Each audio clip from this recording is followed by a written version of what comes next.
Hilton होटलको नजिकै आएको छु दिउँसोमा चाहिँ आउन दिँदैन अब अहिले बिहान बिहान आएको छु म उठ्ने बित्तिकै आएको छु ल हेर्नु हिल्टन होटलको अवस्था हेर्न सक्नुहुन्छ तपाईँहरूले यहाँ को जानुभएको थियो को जानुभएको थिएन कमेन्ट गर्नु होला म त गएकै थिइनँ यस्तो भएको छ ल यस्तो पुरै आगो लागेर हेर्नु त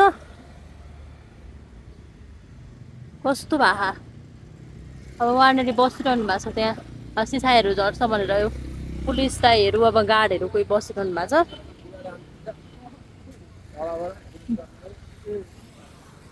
यस्तो छ यस्तो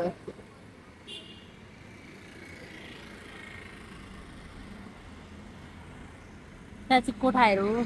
कुर्सीहरू हेर्नु न कस्तो राम्रो राम्रो कुर्सीहरू देखिरहेछ होइन हेर्नु त त्यो 5-6 महिना भइरहेको थियो होला यो सञ्चालनमा आएको पुरै यस्तो बनाइदिए तर यो नबनाएका भए पनि हुन्थ्यो है हुन त यस्तो राम्रो थियो नेपालमा यस्तो खालको होटलहरू अलिक कमै छन् के अब हाम्रो टुरिस्टहरूको लागि चाहिँ अलिक फोकस गरेर बनाइएको थियो राम्रो थियो है यसमा 1 नाइट स्टे गरेकै 26,000 थियो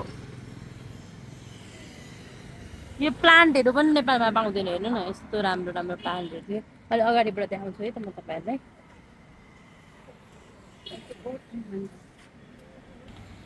यहाँ चाहिँ प्लान्टहरू कति राम्रो राम्रो प्लान्टहरू थियो पुरै होइन सब यस्तो भएको छ ध्वस्त भएको छ अब त्यहाँ नजिकै गएर देखाउन सम्भव भयो म देखाउँला यस्तो पुरै अनि यता परैसम्म छ क्या यो चाहिँ परैसम्म छ म चाहिँ यहाँ तल आएर भिडियो बनाएको छु यहाँ परैसम्म छ होइन यो त थोरै भाग मात्र देखाएको छु मैले यहाँभित्र चाहिँ यस्तो छ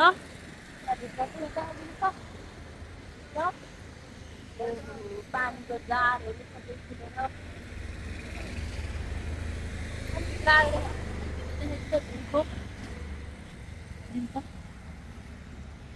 यहाँबाट चाहिँ खस भर्खरै खस है तर रिक्स नै छ धुलो उडिरहेछ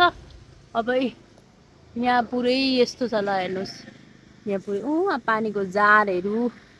यस्तो छ पुरै होइन परसम्म थियो होला गाडीहरू सबै उता पछाडि छ गाडीहरू चाहिँ अब यहाँभित्र बसेर देखाउन सक्ने स्थिति छैन गेटहरू लागेको छ यस्तो छ यो प्लान्टहरू पनि नेपालबाट ल्याएको होइन होला सायद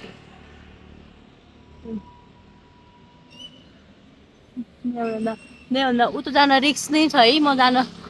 अलि मिल्दैन यस्तो रहेछ अब यो चाहिँ सेरेको छोराको होइन पनि भन्ने छ होइन लिने भनेको चाहिँ थियो अरे तर कुनै एथेन्टिक प्रुफहरू केही पनि छैन भन्ने कुरा आएको छ यो कसको होला तपाईँले थाहा हुनुभएकोले हुन्छ नि त्यो अब थाहा छैन भन्ने कुरा छ हुन चाहिँ हो भन्ने छ तर हुन्छ नि राम्रोसँग चाहिँ यो कसको हो भन्ने चाहिँ अलि थाहा भइसकेको छैन हजुरले थाहा छ भने कमेन्ट गर्नु होला तर यो नेपालको लागि एउटा राम्रै थियो यस्तो कमै छ यस्तो होटल्सहरू अब भएन यो चाहिँ काठमाडौँको नक्सालमा स्थित भएको छ यतातिर चाहिँ यस्तो छ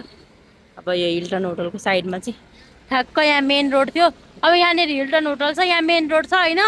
त्यहाँको गाडीहरू निकाल्दा चाहिँ अलिक गाह्रै भयो गाडीहरू निकालिदिन्थ्यो अरे गाह्रै हुन्थ्यो भन्दै थिए कति मान्छेले यतातिर यस्तो छ है अनि यतातिर यस्तो छ र बस्न मिल्छ भने बसेर देखाउँला तर यहाँ रिक्स नै छ मेरो घरबाट नजिकै भएको भएर चाहिँ मैले देखाइदिएको यतिको भए पनि जलेको छ यहाँनिरको घरहरूलाई चाहिँ धन्न क्षति पुगेन छ होइन त्यो चाहिँ लकीको कुरा हो अब यतातिर चाहिँ सबै सिसाहरू नझरेको भएर चाहिँ यस्तो लगाइदिएका छन् उनीहरूले ल यस्तो लगाइदिएको छन् त्यो अग्लो थियो परैसम्म छ यो चाहिँ अब पछाडि पनि कहाँसम्म छ त्यो सटरहरू चाहिँ प्राय बन्द नै छन् किनकि अब रिक्स हुन्छ त्यही भएको कारणले चाहिँ यहाँबाट सिसा यताको फेरि केही भएको रहेछ सिसाहरू यता आउन त आएको रहेछ सिसा पुरै झरिसकेको छैन यहाँबाट गाडीहरू हिँडिरहेको छ नि यहाँनिरबाट अस्ति गाडी पनि हिँड्न दिएको छैन अहिले चाहिँ हिँड्न दिएको रहेछ फेरि अब यो लाकोले प्रोटेक्ट गर्छ भनेर होला